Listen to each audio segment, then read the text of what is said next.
Hello, ദേക്ക ഡിസൈൻസിൻ്റെ പുതിയ വീഡിയോയിലേക്ക് എല്ലാവർക്കും സ്വാഗതം. ഞാൻ ജിഷ ബിജു. നമ്മുടെ എംബ്രോയ്ഡറി മിഷ്യത്തിൽ ത്രെഡ് ഇടുന്നതിനെ പറ്റി പല ആൾക്കാർക്കും ഇപ്പോഴും സംശയമുണ്ട്. അപ്പോൾ അവർക്ക് വേണ്ടിയിട്ട് നമ്മൾ ത്രെഡ് ഇടുന്ന രീതിയും കൂടി ഈ ഒരു വീഡിയോയിൽ നമ്മൾ ഉൾപ്പെടുത്തിയിട്ടുണ്ട് കേട്ടോ. അപ്പോൾ അതിനായിട്ട് നമുക്ക് ബാക്ക് സൈഡിൽ ഇതേപോലെ മിഷ്യത്തിലൊരു സ്റ്റാൻഡ് ഉള്ളത് എല്ലാവർക്കും അറിയാലോ. അപ്പോൾ എൻ്റെ മിഷ്യത്തിൽ ഞാൻ ആ സ്റ്റാൻഡൊക്കെ ഊരി മാറ്റിയിട്ടുണ്ട്. അതിന് പകരമായിട്ട് ആ ബാക്ക് സൈഡിൽ ഞാനൊരു ചെറിയ വടി പോലെ ഒന്ന് കുത്തി നിർത്തിയിട്ടുണ്ട് കേട്ടോ. എന്നിട്ട് അതിലാണ് നമ്മൾ നൂല് ഹോൾഡ് ചെയ്ത് വെച്ചിരിക്കുന്നത്. അതുപോലെ തന്നെ മിഷ്യത്തിൽ ഞാൻ ചെറിയൊരു ത്രെഡ് കൂടി വട്ടത്തിൽ കെട്ടി കൊടുത്തിട്ടുണ്ട്. നമ്മളെപ്പോഴും ത്രെഡ് എടുക്കുമ്പോഴേക്കും നമുക്ക് അതിൻ്റെ ഫ്ലോയൊക്കെ കറക്റ്റ് അല്ലാന്നുണ്ടെങ്കിൽ എപ്പോഴെപ്പോഴും ത്രെഡൊക്കെ പൊട്ടിപ്പോകാനായിട്ട് സാധ്യതയുണ്ട് കേട്ടോ. അപ്പോൾ ഈ ഒരു രീതിയിലാണ് നമ്മൾ ഇതിൻ്റെ അകത്ത് നൂല് കോർത്തെടുക്കണത്. അപ്പോൾ ഇന്നത്തെ വീഡിയോയിൽ നമ്മൾ ഒരു സാറ്റിൻ സ്റ്റിച്ച് കൊണ്ടിട്ടുള്ളൊരു ഡിസൈനാണ് ചെയ്ത് കാണിക്കുന്നത്. അപ്പോൾ അതിന് വേണ്ടിയിട്ട് ഞാൻ ആദ്യം തന്നെ ഒരു പാറ്റേൺ നമ്മൾ വരച്ചെടുത്തിട്ടുണ്ട്. നമുക്കിപ്പോൾ വരക്കാൻ അറിയാൻ പാടില്ലാത്ത ആളുകളാണെന്നുണ്ടെങ്കിൽ തനിയെ വരക്കണം എന്നില്ല. നമ്മളൊരു ഏതെങ്കിലും ഒരു പാറ്റേൺ എടുത്തിട്ട് ഒന്ന് ട്രേസ് ചെയ്തെടുത്താൽ മതിയാകും കേട്ടോ.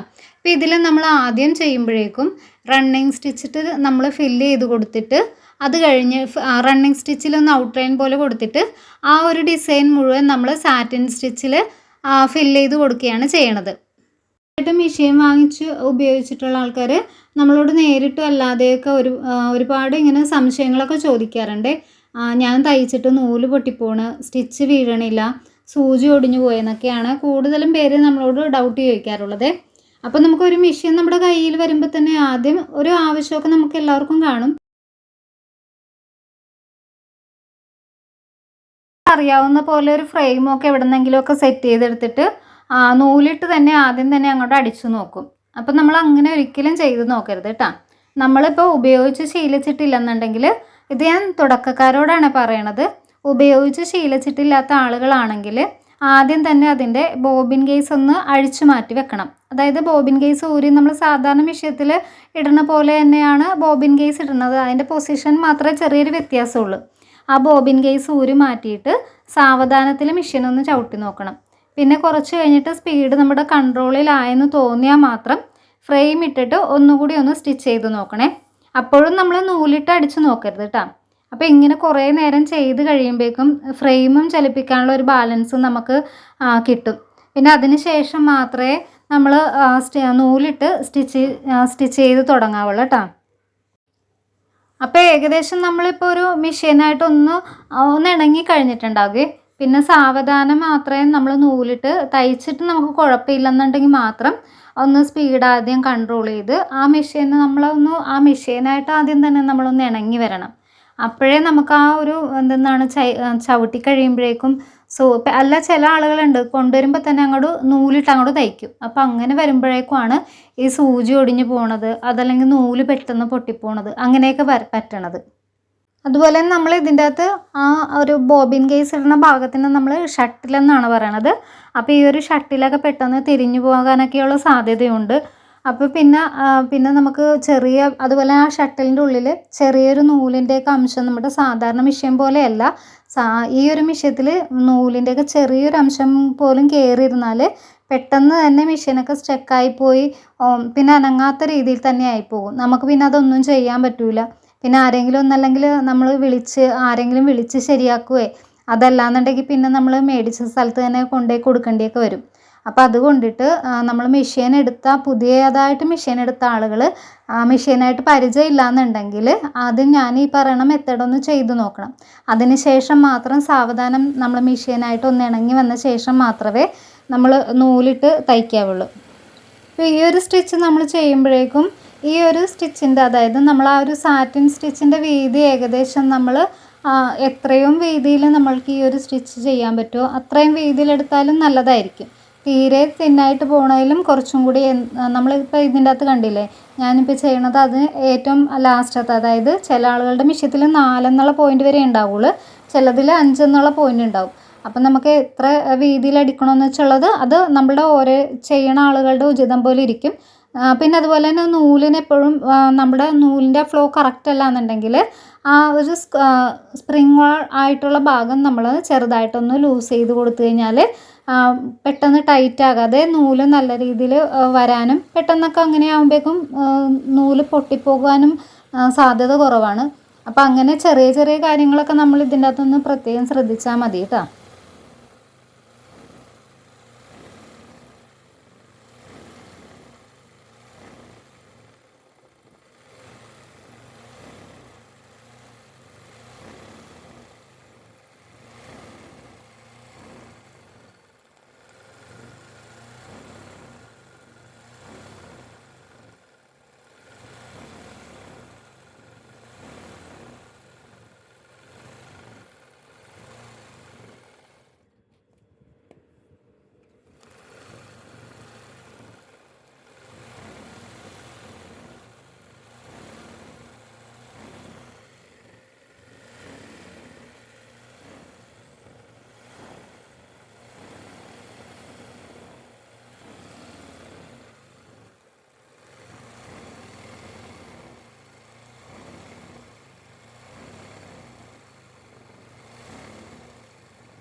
പിന്നെ അതുപോലെ തന്നെ നമ്മൾക്ക് ഇതിൻ്റെ അകത്ത് ഫ്രെയിം ഒന്ന് ബാലൻസ് ചെയ്യേണ്ടത്. അതായത് ഇപ്പോൾ ഫ്രെയിം പല ആളുകളും പല രീതിയിലാണ് ഫ്രെയിം ബാലൻസ് ചെയ്യണത്. ഇപ്പോൾ ഞാനൊക്കെ ചെയ്യണമെന്ന് വെച്ചാൽ ഫ്രെയിം ആ രണ്ട് കൈ കൊണ്ടും ഫ്രെയിമിൻ്റെ ഒരറ്റത്തും പിടിക്കും, പിന്നെ ഒരു കൈ കൊണ്ട് നമ്മൾ ഫ്രെയിമിൻ്റെ സെൻറ്റർ ഭാഗത്തും പിടിച്ചിട്ടാണ് ഞാൻ ചെയ്യാറുള്ളത്. പക്ഷേ പല ആൾക്കാരുടെയും ഞാൻ ചെയ്ത് കണ്ടിട്ടുള്ളത് ചിലവർ രണ്ട് കൈകൾ കൊണ്ടും സെൻറ്ററിൽ തന്നെ വെച്ചിട്ടാണ് ചെയ്യുന്നത്. അത് നമ്മളുടെ ഓരോരുത്തർ ചെയ്യണ അനുസരിച്ച് നമുക്ക് എങ്ങനെയാണ് അത് കൂടുതൽ കംഫർട്ടായിട്ട് തോന്നണതെന്ന് വെച്ചാൽ ആ ഒരു രീതിയിൽ നമുക്ക് ചെയ്യാം. അത് സ്മൂത്തായിട്ട് പോണത് നമ്മൾ എങ്ങനെയാണ് പഠിച്ച് ശീലിക്കണമെന്ന് വെച്ചാൽ ആ ഒരു രീതിയിൽ തന്നെയാണ് ഫ്രെയിം പിടിക്കേണ്ടത്. അതിനങ്ങനെ പ്രത്യേകിച്ച് മെത്തേഡോ കാര്യങ്ങളൊന്നും നമ്മൾ ഇതിനകത്ത് പറയണില്ല. പിന്നെ എംബ്രോയ്ഡറി തുടക്കക്കാർക്കൊക്കെ ആകുമ്പോഴേക്കും നമ്മൾ ചെയ്യണ വീഡിയോസിൻ്റെയൊക്കെ ഈ ഒരു വീഡിയോ കണ്ടിട്ട് ആദ്യമായിട്ട് ഈ ഒരു വീഡിയോ ആണ് കാണുകയാണെങ്കിൽ അപ്പോൾ ഈ നമുക്ക് പല ആൾക്കാർക്കും സംശയം ഉണ്ടാകും ഓരോ കാര്യങ്ങളും നമ്മൾ എങ്ങനെയാണ് ചെയ്യണമെന്നുള്ളത്. അപ്പോൾ നമ്മൾ ആദ്യം മുതലേ ഉള്ള വീഡിയോസൊക്കെ ഒന്ന് കണ്ടു കഴിഞ്ഞാലേ നമ്മൾ ഈ ഒരു വീഡിയോ കണ്ടിട്ട് കാര്യമുള്ളൂ. ഇപ്പം നമ്മൾ ഇതിൻ്റെ അകത്ത് എംബ്രോയ്ഡറിയുടെ സ്റ്റിച്ചിങ്ങൾ നമ്മൾ മെഷീൻ പരിചയപ്പെടുത്തുന്നത് തുടങ്ങി.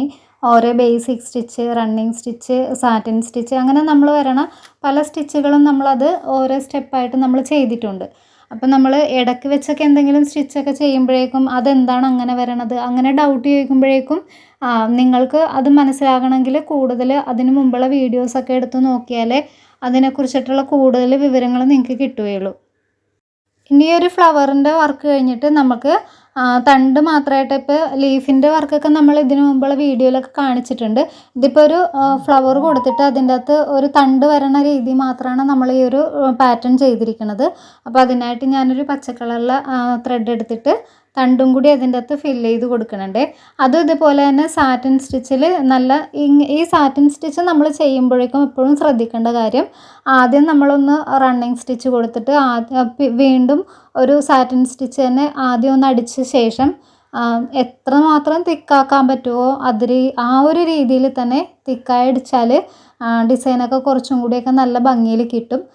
തീരെ തിന്നായി പോയി കഴിഞ്ഞിട്ടുണ്ടെങ്കിൽ നമ്മൾ സാധാരണ ചെയ്യണതിലും ഒരു എടുപ്പുണ്ടാകില്ല ഡിസൈനൊക്കെ. അപ്പം നമ്മൾ ചെയ്യുമ്പോഴേക്കും കുറച്ചും കൂടി മാക്സിമം നമ്മൾ അതിൻ്റെ അകത്ത് തിക്കാക്കി ചെയ്യാൻ ശ്രമിക്കാനായിരിക്കും കൂടുതൽ നല്ലത്.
അപ്പോൾ ഇന്നത്തെ വീഡിയോ ഇഷ്ടപ്പെട്ടാൽ തീർച്ചയായിട്ടും ലൈക്ക് ചെയ്യണം, സബ്സ്ക്രൈബ് ചെയ്യണം. കൂടാതെ എംബ്രോയ്ഡറിയുടെ വർക്കും സ്റ്റിച്ചിങ്ങൊക്കെ ഇഷ്ടപ്പെടുന്ന നിങ്ങളുടെ ഫ്രണ്ട്സിന് കൂടിയൊക്കെ ഒന്ന് ഷെയർ ചെയ്ത് കൊടുത്തേക്കണേ. അതുപോലെ തന്നെ എംബ്രോയ്ഡറിയെക്കുറിച്ച് എന്തെങ്കിലുമൊക്കെ ഡൗട്ടൊക്കെ ഉണ്ടെന്നുണ്ടെങ്കിൽ കമൻറ്റ് ബോക്സിൽ അറിയിക്കാൻ മറക്കരുത്. അപ്പോൾ അടുത്ത യൂസ്ഫുൾ ആയിട്ടുള്ള വീഡിയോയിൽ കാണും വരെ ബൈ.